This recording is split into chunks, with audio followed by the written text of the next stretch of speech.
Hey everybody, Melanie Traylor. Today I'm going to be showing you how to use my very brand new half rectangle triangle ruler. I really like making half rectangle triangles. They are so much cooler than half square triangles, but the rulers on the market are a little bit fussy and I really like my own method for making them. The only problem was it was a bit tedious without the ruler. So, problem solved. Today I'm going to show you how to use the ruler. It's not very complicated, it's pretty simple, and it's made especially for half rectangle triangles. So let's get started. So a few things about the ruler is it will cut half rectangle triangles as small as 2 by 4, and it will cut them as big as 4.5 by 8.5. So you can make short, chubby half rectangle triangles, long and skinny rectangle triangles. They can be any size, is in between on the 1/4 inch line. On the inch line, it has a darker line. The 1/4 inch line has a thinner line, and then the 1/2 inch line has a dotted line, just to make it a little bit easier for you to read. Let's talk about half rectangle triangles for a minute. So if you're familiar with making half square triangles, half rectangle triangles are pretty similar. There's a few small differences. When making these, you'll cut your starting rectangles a whole inch larger than what you want your unfinished half rectangle triangle to be.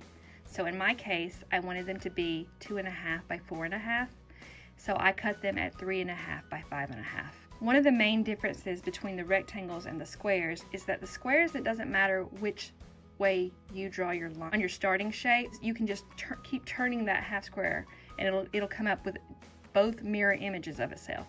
That's not true for a half rectangle triangle. It really matters which direction. If I draw my line from right to left, I'm going to end up with a left half rectangle triangle, and a left half rectangle triangle has its seam line going left to right. If I draw my line the opposite way, from left to right, I end up with a right half rectangle triangle where the seam line goes right to left. There's going to be a slight change depending which way you drew the line on how you trim them up. So I'm going to show you both ways with the lines going in each of the 2 different directions so that you know how to use your ruler. These are going to start out the same as a half square triangle. We're starting right sides together. We've drawn our lines. Instead of doing this and sewing this way, that wouldn't work out.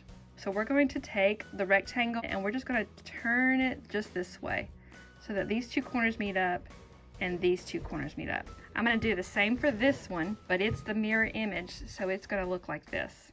Just like a half square triangle, I'm going to go and sew on both sides of this drawn line, 1/4 inch all the way down. I'm going to do that for both sets. Here's what that ended up looking like. Now what we're going to do is we're going to line up a ruler right on our drawn line, and we're going to cut these into 2. I'm going to do that for this one as well.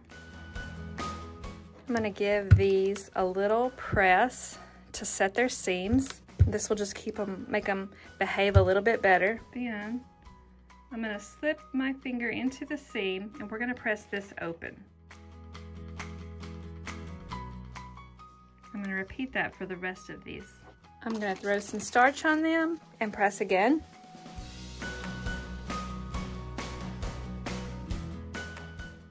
Alright, and now we are ready to get these trimmed up. So when we trim these up, this seam line is what we're using to do so. It's our guide. Let's show you how to do the left rectangle triangles. I'm trimming these to 2.5 by 4.5 inches. So on the ruler, I'm going to find the 2.5 inch line and see where it meets the 4.5 inch line, and which is this corner right here. I want to put that corner on this seam line. So there's that one.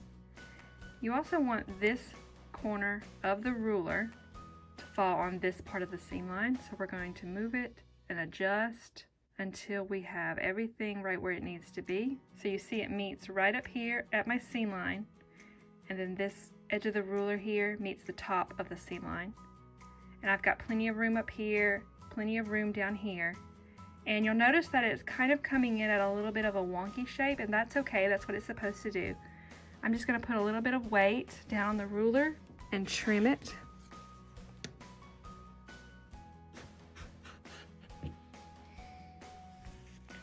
So if that is coming in right at that corner, you've done it right. So this side is correct. we're just going to rotate this around, and we're just going to line up this side flush with those same measurements. So we're looking for the 2.5 by 4.5, and then the corner shows up right where it needs to be, right there. I'm going to make sure that this corner here is also landing on that seam line, and then I'm going to do the same thing. And there you go. So that's one trimmed. Let's look at the other side. So this is a right half rectangle triangle. And if you put the ruler on top of it here, you'll see that you don't have that same seam line going this way.